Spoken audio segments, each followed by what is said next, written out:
बेचने का प्रयास किया जा रहा है।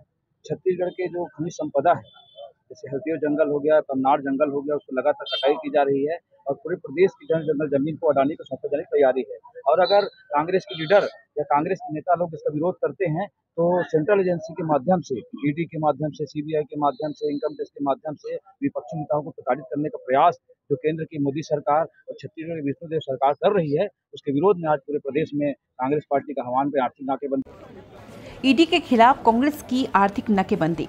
भारत सरकार की केंद्रीय एजेंसी प्रवर्तन निदेशालय द्वारा लगातार कार्रवाई के खिलाफ अब कांग्रेस सड़क की लड़ाई लड़ रही है।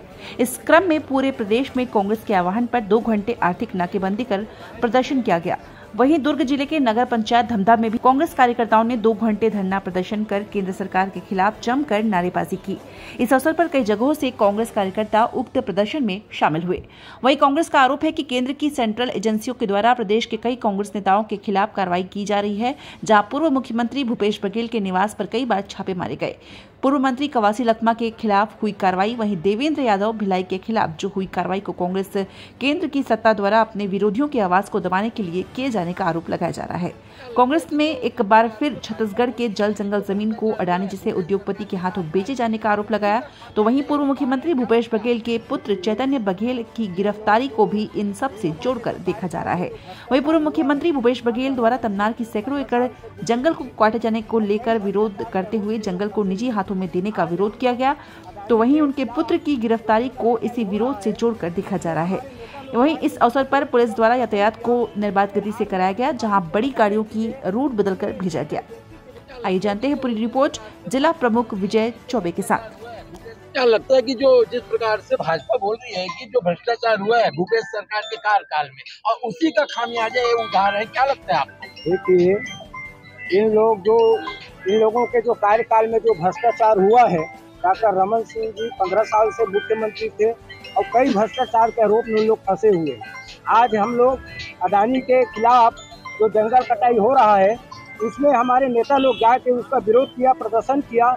इसके आड़ में अपने मालिक को बचाने के लिए इसने केंद्र एजेंसी के द्वारा इस समय में छत्तीसगढ़ की जनता, सुप्रीम कोर्ट सहित कई कोर्टों ने आज प्रवर्तन निदेशालय को आड़े हाथ लिए। कहीं न कहीं बीजेपी के एजेंसी के रूप में एक लताड़ लगाई, आज का न्यूज है, क्या लगता है आपको? देखो, हमारे देश के सर्वोच्च न्यायपालिका वो यदि ईडी और सीबीआई ने कहा थे, मतलब ये बहुत सोचे की बात। आज प्रजातंत्र खतरा में है और ये बात लब हमला समझना है और यही बात न लेके आज हम सब कार्यकर्ता मिलकर सड़क पर विरोध करने इसीलिए उतरे हैं। जैसे आपने पूछा सुप्रीम कोर्ट वाली बात, ईडी का सक्सेस रेट सुप्रीम कोर्ट की नजर मात्र 2% है, यानी 100 लोगों पे कार्रवाई होती है तो 2 लोग ही उसमें उन लोग दोष सिद्ध कर पाते हैं। और निश्चित रूप से भूपेश बघेल जी के ऊपर जो कार्रवाई की जा रही है वो पाक साफ निकलेंगे, हमें न्यायालय पे पूरा भरोसा है। और इसी ये जो कार्रवाई है विपक्ष के आवाज को दबाने की इन लोग लगातार कोशिश कर रहे हैं। कहीं कुछ सबूत नहीं है, कहीं कुछ ऐसा उजागर भी नहीं हुआ है। ये विपक्ष जो है लगातार यहाँ के जल जंगल जमीन को अडानी का जिनका जो मांग था हम चक्का जाम करेंगे, हमने चक्का जाम नहीं होने दिया।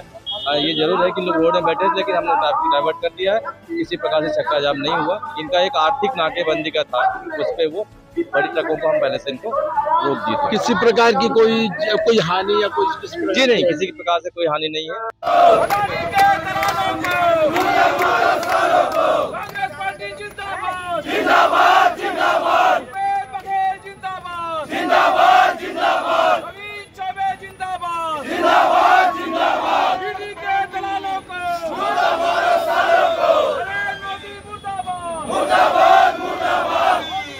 जिंदाबाद जिंदाबाद जिंदाबाद।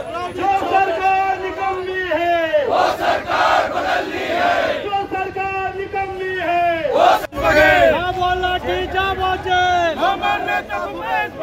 जेल के ताले टूटेंगे, बिट्टू भैया छूटेंगे, जेल के ताले टूटेंगे, बिट्टू भैया सालों को ईडी के दलालों को जूता मारो, अडानी के दलालों को जूता मारो, सालों को ईडी के दलालों को नहीं चलेगी, नहीं चलेगी, नहीं चलेगी, नहीं चलेगी।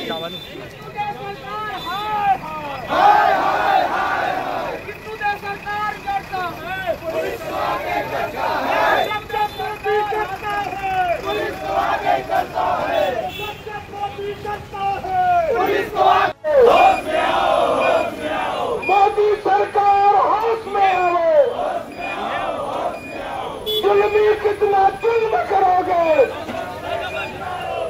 जुल्मी कितना जुल्म